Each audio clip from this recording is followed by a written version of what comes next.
Is navigating your retirement season hard enough? But now you've got the holiday seasons and it just feels a little different. Maybe your tinsel is getting in a darn tangle. Well, friend, I'm here to help untangle that tinsel because this is the time to embrace, rejoice, celebrate with those you love, not ponder for the past, but have fresh ideas for the future. You can make it just as special and maybe even more special. So I'm going to share a few ideas to maybe change some things up this season for you because it does look a little different, and also just kind of, I don't know, plant some seeds on how to create experiences that are new, that have significance to you, that create a little additional fulfillment for the season and beyond. So I'm going to start with, we're probably not going to the Christmas office party, right? But instead of like dwelling on, wow, I used to really enjoy that, maybe you're realizing now that you don't have it to look forward to or to attend, you're kind of missing it. Life's a little funny that way, isn't it? Well, what about creating your own party, your own new retirement season party? It could be big, it can be small. Call it a merry mingle. It could be out to lunch or it could be in your home, and you could have one or many, but just carving out some time, making things just a little extra special. You don't have to stress yourself out and get hostess heat over it, but really think about what it is you're trying to achieve, and that's just connection. So look at your calendar, see where you can carve out a couple hours and call that person, call those friends, and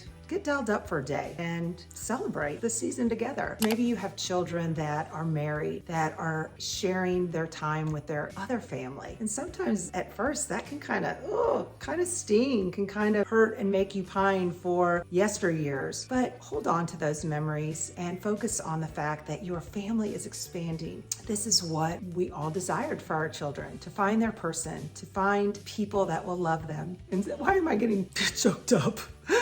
But that will celebrate them too and the season and create new memories, just like you have with your family. So don't be disappointed in front of them. Just say, okay, we'll work it out. You make a schedule, you figure it out, you carve out that time. And when you do, these are the ideas that I want to share where you can create an experience, a memory, sentiments. People who know me and who have come to my home, whether it's my family, of course, or my friends, they always know I have something a little bit up my sleeve. I don't like people rushing away from the table or just coming and sitting down. Conversation is great. Conversation's wonderful. But what about if you could take it just a tad bit deeper, not to scare the guests away, and you might have to convince them, no, stick around. I've got something fun. I think you'll enjoy it. It's all in the delivery. And my experience has been that the people who finally said, okay, I'll play along, they were very happy that they did. You can get ribbon, Christmas ribbon, yarn, string, whatever, shoelace, and you pass it around with the scissors, and you tell everyone simply to just cut off a piece, whatever strikes their fancy. Hopefully it'll be a little longer than this. The idea is you want them talking.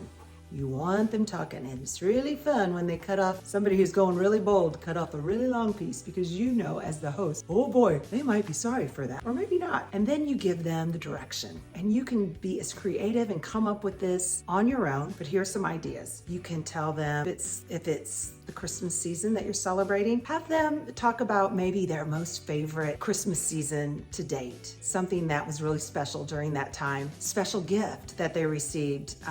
Go back as far as childhood. What was something that was significant during that season, or what's their favorite thing about the season? Just getting people together, gifts, going to church, candlelight service. There is no right or wrong answer, but it gets people reflecting, and you might learn something that you didn't know. Another way to achieve that same thing is get a penny if you can find them, and it's a penny for your thoughts. And you place that under each person's place setting, plate, what have you. I usually do these types of things at the end of the dinner when the food has been eaten and everyone's getting a little sleepy and wanting to go sit on the sofa. So the penny for your thoughts game is kind of similar to the yarn game, but it's based on the year that's on that coin. Again, can come up with what you want them to respond to. It could be what happened during that year. It could be the Christmas season, or it could be just that year alone. It could be their favorite Christmas memory that year. Sometimes the answers can be like, oh, wow, I didn't know that. Like something that was surprising to you or that they hadn't shared before. I mean, it doesn't get real vulnerable or anything like that. It's just a really great and thoughtful way to learn the things that you already thought you knew about the people. These are great for dinner parties too. Another quick idea for the guests around your table is to give everybody a word. It can be silly words, sentimental words, thoughtful words, spiritual words, anything. Sky's the limit. And the direction on this one is they have to create a sentence using that word. And boy, these can be sweet with tears, or they can be funny with laughs. It is really a hit. So take note on some of those if you're kind of wanting to change things up a little bit. And also some ideas that my family and I have done. One, in regards to like little sentimental connections like this, is for years and years when they were little, we wrote letters to one another. Everyone had to choose a name, and with that name, they had to write a letter to them. This was to their siblings, if they got their sibling's name, or me, or their dad. And at first they were like, what do we have to do this for? Why do we have to do this? This is dumb. You know, all the things. But guess what? They ended up loving this every year. Every year they love this, and it has become a favorite tradition of ours. And it's never too late to start with your tradition in doing this. And then it's even more fun when you pull the letters out from post years and you read them, like when they were kids or whatever. And the letters consist of anything they want. What do they want to share with their sibling or their parent? Maybe it's something they have to ask for forgiveness for, something they admire about them, something that they think is really cool about them, or just a funny memory. I tell you, sky's the limit, and it really hits the heart. And then now that our kids are grown, now we do kind of crazier different things. They're all over 21, much past 21, and in Nashville, and maybe where you are, they have all these pop-ups, these Christmas pop-ups where they just decorate to the nines for the season.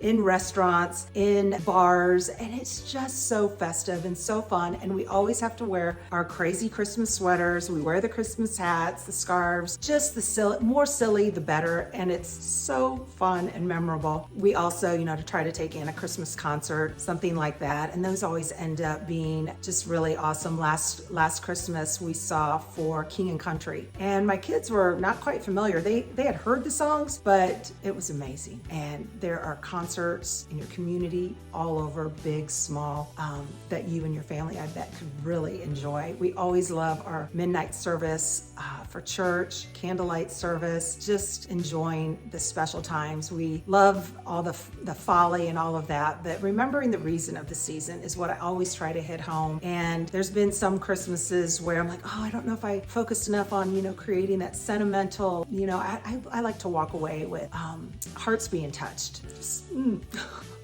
I guess I'm missing my kids. Making memories with those that you love, because I think that is truly also part of the reason for the season. God gave us His Son for us to have freedom and joy and peace, and then to also offer that to others. And it starts right in our own home. So with that to be said, Merry Christmas, enjoy this season, and I hope these little ideas add a little extra feeling and sentimental experience for your holiday, for you and your family. And keep following my channel for more retirement content and lots of other things too, but mostly retirement content.